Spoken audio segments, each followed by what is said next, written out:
OnePlus Nord 3 present దీని price అమెజాన్లో వచ్చరికి 29,000 రూపాయలు ఉంది.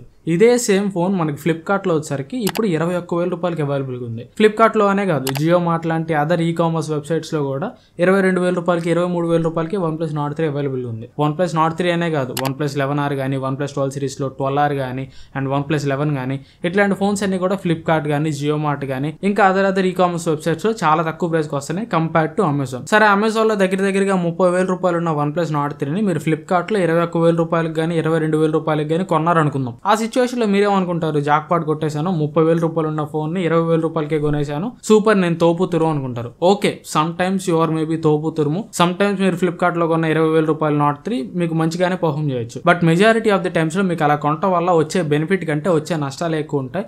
మీరు జాక్పాట్ కొట్టాను అనుకుంటారు, కాకపోతే మీరు గొర్రెలు అయిపోతారు. సో దానికి ప్రూఫ్ మీరు తెలుసుకోవాలంటే ట్విట్టర్లోకి వెళ్ళండి. ట్విట్టర్లోకి వెళ్ళి OnePlus ఫ్లిప్కార్ట్ అని కొట్టండి.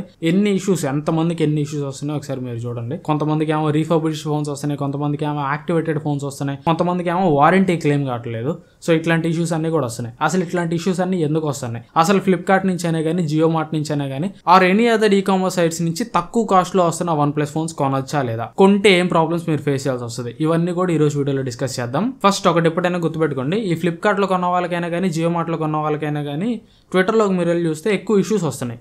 ఈ ఇష్యూస్ అన్ని ఎందుకు వస్తున్నాయంటే OnePlus ఆన్లైన్ ఆథరైజ్డ్ రీసెల్లర్స్ అయితే ఇద్దరు మాత్రమే ఉన్నారు. ఒకటి OnePlus వాళ్ళ own website, own store, OnePlus store. మీరు ఆన్లైన్లో OnePlus స్టోర్ నుంచి కొనుక్కున్న ప్రతి OnePlus డివైస్ కూడా ఆథరైజ్డ్ సెల్లర్ నుంచి వస్తుంది.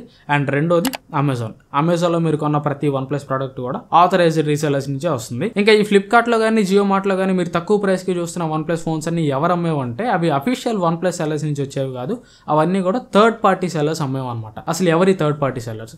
ఫర్ ఎగ్జాంపుల్ నాకు ఒక షాప్ ఉంది అనుకుందాం, కాసేపు తెలుగు టెక్నో స్ప్రింగ్ అని ఒక షాప్ ఉంది అనుకుందాం. ఆ షాప్లో నేను మొబైల్స్ అమ్ముతా. మొబైల్స్ నేను అమ్ముకోవడానికి OnePlus Nord 3 అప్పట్లో లాంచ్ అయిన కొత్తలో అమెజాన్ నుంచి ఒక 10 మొబైల్ ఆర్డర్ పెట్టుకున్నా, సీల్డ్ బాక్స్లో ఆర్డర్ పెట్టుకున్నా. బట్ అవి నాకు అమ్ముడు పోలేదు. 10 మొబైల్ నా దగ్గర అంతే ఉన్నాయి. సో అట్లాంటప్పుడు నేనేం చేస్తాను, డిస్కౌంట్లో ఫోన్లు అమ్మేస్తా. ఆఫ్లైన్లో నాకు ఫోన్లు పోట్ల. అందుకని ఫ్లిప్కార్ట్లో కానీ, జియో మార్ట్లో కానీ నేను ఒక సెల్లర్ అకౌంట్ ఓపెన్ చేసుకొని నేను ఆ OnePlus ఫోన్స్ అమ్ముతాను. అది అఫీషియల్గా OnePlus మీకు అమ్ముతున్న ఫోన్ కాదు. ఒకప్పుడు OnePlus నుంచి నేను కొనుక్కున్న నా దగ్గర అమ్ముడు పోక ఫ్లిప్కార్ట్లో సెల్లర్ అకౌంట్ ఓపెన్ చేసుకొని నేను మీకు అమ్ముతున్నా. సో ఈ ఫ్లిప్కార్ట్లో అయినా కానీ, జియో మార్ట్లో అయినా కానీ తక్కువకి వచ్చే ఫోన్స్ అన్ని కూడా ఇలా థర్డ్ పార్టీ రీసెల్లర్స్ అమ్మే ఫోన్స్ అనమాట. ఈ థర్డ్ పార్టీ రీసెల్లర్స్ కూడా ఒక్కడు లేడు. ఫ్లిప్కార్ట్లోకి వెళ్ళి చూస్తే మీరు వేరియంట్ మార్చే కొద్దీ ఒక్కొక్క రీసెల్లర్ మారిపోతున్నారు. 8GB ర్యామ్ వేరియంట్కి ఒక రీసెల్లర్ ఉంటున్నారు, 12GB ర్యామ్ వేరియంట్కి ఒక రీసెల్లర్ ఉంటున్నారు. ఎవడు పడితే వాడు అమ్మేస్తున్నాడు. వాళ్ళ దగ్గర నుంచి మీరు కొనుక్కోకూడదు అంటే కొనుక్కోవచ్చు, కాకపోతే రిస్క్ ఫ్యాక్టర్ ఎక్కువ ఉంటుంది. ఏమేమి రిస్క్ ఫ్యాక్టర్స్ ఉంటాయి? ఫస్ట్, వాడు అఫీషియల్ సీల్డ్ బాక్స్ మీకు అమ్ముతున్నాడా లేదో తెలియదు. వాడు ఆల్రెడీ ఆ బాక్స్ని ఓపెన్ చేసేసి ఉండొచ్చు, ఫోన్ ఆల్రెడీ ఆన్ చేసి ఒక 2 రోజులు వాడేసి మళ్ళీ ఫోన్ నచ్చక బాక్స్లో పెట్టేసి యాజ్టీస్గా సీల్ చేసి మీకు అమ్మేయచ్చు. యాజ్టీస్గా సీల్ ఎలా వేస్తారు బ్రో అని మీరు అనొద్దు. బయట ఆఫ్లైన్ స్టోర్స్ వాళ్ళ దగ్గరికి వెళ్ళి అడగండి. ఓపెన్ చేసిన బాక్స్కి కూడా అఫీషియల్గా సీల్ వాడు ఎలా వేస్తాడంటే పైన కంపెనీ నుంచి అంత ప్రాపర్గా సీల్ వస్తుందో అలా వేసి పంపిస్తాడు. సో ఓపెన్ చేసిన బాక్స్కి మళ్ళీ సీల్ వేయడం పెద్ద మ్యాటర్ కాదు. అండ్ ఫ్లిప్కార్ట్లో కొన్న వాళ్ళు majority of the people face చేస్తుంది కూడా ఈ ఇష్యూనే. యాక్టివేటెడ్ ఫోన్స్ పంపిస్తున్నారంట. యాక్టివేటెడ్ ఫోన్స్ అంటే దానికి మీకు మళ్ళీ వారంటీ క్లెయిమ్ కాదు. యాక్టివేటెడ్ ఫోన్స్ అంటే ఫర్ ఎగ్జాంపుల్ నేను ఈ ఫోన్ 1 సంవత్సరం క్రితం తీసుకొని 1 రోజు మాత్రమే సిమ్ కార్డ్ వేసుకొని వాడుకొని మళ్ళీ బాక్స్ లో పెట్టి సీల్ వేసేసా. బట్ నేను ఎప్పుడైతే ఈ ఫోన్ లో సిమ్ కార్డ్ వేస్తానో అప్పటి నుంచే ఈ ఫోన్ యాక్టివేట్ అయిపోయింది. అప్పటి నుంచే ఈ ఫోన్ కి వారంటీ స్టార్ట్ అయింది. 1 రోజే నేను సిమ్ కార్డ్ వేసుకుని సంవత్సరం మొత్తం ఫోన్ ని ఖాళీగా పెట్టినా గానీ ఆల్రెడీ ఈ ఫోన్ యాక్టివేట్ అయిపోయింది కాబట్టి దీని వారంటీ టైం పీరియడ్ అనేది గరుస్తూనే ఉంటుంది. సో అట్లా చాలా మందికి యాక్టివేటెడ్ ఫోన్స్ వస్తున్నాయి. అండ్ ఇంకోటి మెయిన్ థింగ్, వాడు రీఫర్బిష్డ్ ఫోన్స్ పంపిస్తాడా, బ్రాండ్ న్యూ ఫోన్స్ పంపిస్తాడా మనకు తెలియదు.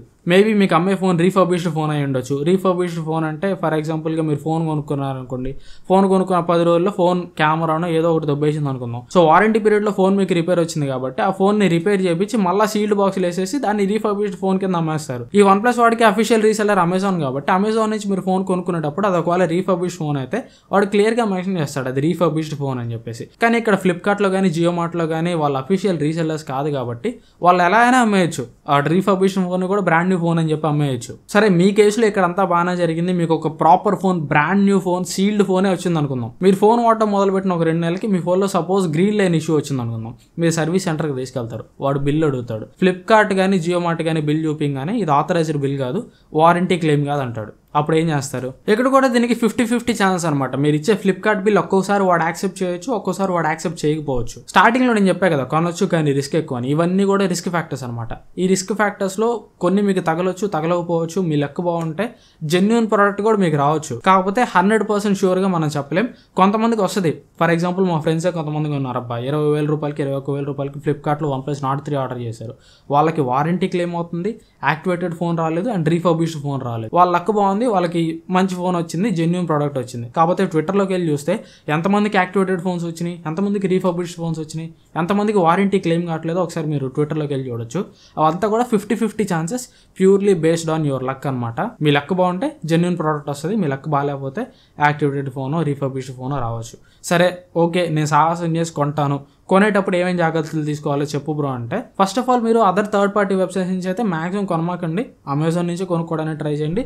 లేదు కూడదు నాకు తక్కువ ప్రైజ్లోనే ఫోన్ కావాలనుకుంటే ఫ్లిప్కార్ట్లో మాత్రమే కొనండి. జియో మార్ట్లో కానీ, ఆన్లైన్లో రిలయన్స్లో కానీ వాటి రేట్లో కొనమాకండి. ఓన్లీ ఫ్లిప్కార్ట్లో మాత్రమే కొనండి. ఎందుకంటే ఫ్లిప్కార్ట్లో ఏ కామర్స్ వెబ్సైట్లో లేని ఒక అడ్వాంటేజ్ ఉంది, open box delivery. So phone మీరు ఆర్డర్ పెట్టుకోండి, డెలివరీ బాయ్ మీకు ఫోన్ తెచ్చిచ్చినప్పుడు ఎట్లాగో ఓపెన్ బాక్స్ డెలివరీ కాబట్టి బాక్స్ మీద మీకు ఫోన్ IMEI నెంబర్ ఉంటుంది. ఆ IMEI నెంబర్ని తీసుకెళ్లి OnePlus వారంటీ చెక్ అని ఒక వెబ్సైట్ ఉంటుంది, కింద కావాలంటే డిస్క్రిప్షన్ లో లింక్ ఇస్తాను. ఆ వెబ్సైట్ లోకి వెళ్ళి మీకు వచ్చిన ఫోన్ మీద ఉన్న IMEI నెంబర్ అక్కడ ఎంటర్ చేయండి. ఆ IMEI నెంబర్ కానీ వారంటీ కవరేజ్ లో ఉంది, స్టిల్ ఇంకా ఫోన్ యాక్టివేట్ కాలేదు అన్నట్టయితే ఆ ఫోన్ మీరు తీసుకోవచ్చు. లేదు ఏదైనా తేడా కొట్టింది, ఆ IMEI నెంబర్ కొట్టంగానే మీకు ఫోన్ యాక్టివేటెడ్ అన్నట్టు చూపించింది అనుకోండి, ఫోన్ తీసుకోబాకండి, డెలివరీ బాయ్ OTP చెప్పబాకండి, వెంటనే ప్రోడక్ట్ ని రిటర్న్ పంపించేసేయండి. సరే ఆ వారంటీ కవరేజ్ లోనే ఉంది, మీకు జెన్యూన్ ప్రోడక్టే వచ్చింది అనుకుందాం. ఇక్కడ ఇంకొక చిక్కు ఉంటుంది, ఆ ఫ్లిప్కార్ట్ ఇన్వాయిస్ ని OnePlus సర్వీస్ సెంటర్ వాడు యాక్సెప్ట్ చేస్తాడా లేదా. ఇదైతే మాత్రం ప్యూర్లీ బేస్డ్ ఆన్ లక్ అనమాట. మీకు జెన్యూన్ ప్రోడక్ట్ వచ్చినా కానీ ఆథరైజ్డ్ రీసెల్లర్ ఫ్లిప్కార్ట్ కాదు కాబట్టి OnePlus వాడు దాన్ని యాక్సెప్ట్ చేయొచ్చు,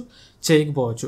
అది మీరు తెలుసుకోవాలంటే దగ్గరలో ఉన్న OnePlus సర్వీస్ సెంటర్కి వెళ్ళి ఆ బిల్ చెల్లుతుందా లేదా, ఇన్వాయిస్ చెల్లుతుందా లేదా ఒకసారి చెక్ చేయించండి. చెల్లితే ఓకే, చెల్లకపోతే తూర్పు తిరిగి దండం పెట్టుకోవడమే. ఎందుకంటే OnePlus సర్వీస్ సెంటర్లో ఇన్వాయిస్ చూపించాలంటే మనం ఫోన్ డెలివరీ తీసుకొని ఉండాలి. ఫోన్ డెలివరీ తీసుకున్న తర్వాత ఆ ఇన్వాయిస్ చెల్లితే అంతా, చెల్లకపోతే అంత. ఈ తలకాయ నొప్పి అంతా నాకు ఎందుకు రా బాబు అనుకుంటే అఫీషియల్ రీసెల్లర్ అమెజాన్ నుంచి ఫోన్ కొనుక్కోండి. ఇది ఓవరాల్ గా నేను చెప్పాలనుకుంది. ఈ వీడియోలో మీకు క్లారిటీ వచ్చింది అనుకున్నాను. చాలా మంది ఈ క్వశ్చన్ అడుగుతున్నారు, ఫ్లిప్కార్ట్ నుంచి, జియో మార్ట్ నుంచి OnePlus ఫోన్స్ తీసుకోవచ్చా.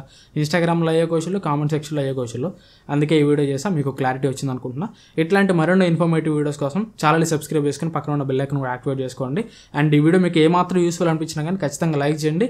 వీలైతే మీ ఫ్రెండ్స్ కూడా ఇట్లా OnePlus ఫోన్స్ మీద కన్ఫ్యూజ్ అవుతా ఉంటే వాళ్ళకి కూడా ఈ వీడియోని షేర్ చేయండి, వాళ్ళకి కూడా ఈ వీడియో హెల్ప్ కావచ్చు. Thanks for watching. మన నెక్స్ట్ వీడియోలో కలుస్తాను. Bye bye.